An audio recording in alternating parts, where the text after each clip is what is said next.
And welcome back. You may remember Janea Little. She's from the Chippewa Nature Center.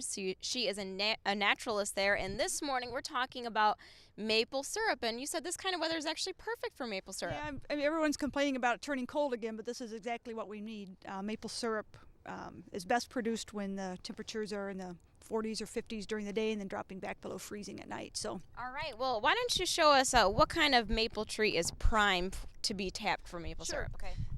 This isn't obviously the whole tree, but sugar maples are the best tree, the best species. Black maples are also good. Okay. And you can't do tap a little baby tree. This is just calipers we use to measure a tree to be sure, but it needs to be at least 12 inches in diameter. So our little sample tree here is way too small to be tapping. So well, that's fine. We can still maybe demonstrate how to tap. So if you wouldn't mind just demonstrating it, and then maybe I can try it. Okay.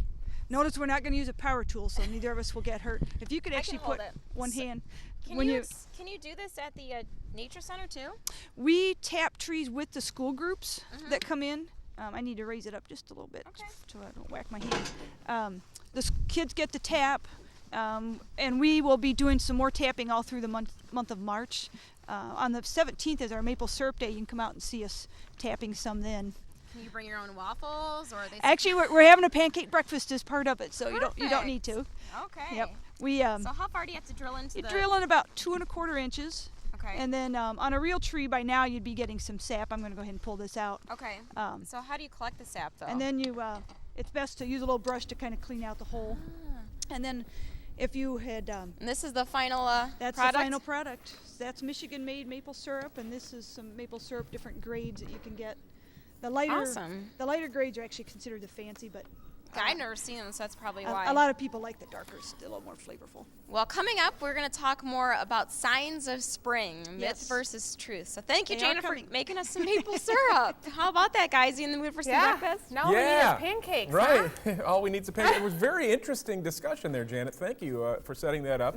The Naturalist. And good morning, everyone. Welcome back. Janea Little, she's a naturalist over at the Chippewa Valley Nature Center. We're talking about signs of spring this very chilly morning out there. Good for maple syrup. Yeah, we were just talking about how it's good for maple syrup, and that's what we did earlier. But you brought some friends with you. I don't think they're with us any longer. No, most of these, unfortunately, were either hit by cars or flew into windows and died. But on a much lighter note, let's talk about signs of spring.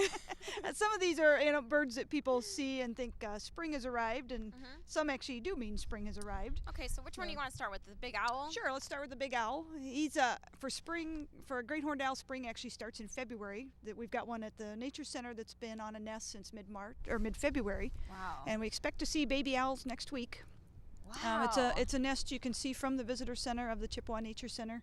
Okay. Come on out and take a look at that. But they actually get started in February because it takes so long to hatch the eggs and then so long to raise the babies, and the babies need all summer to learn how to hunt. So. And what? This is a very common duck in the migration area or migration time. This is a bufflehead.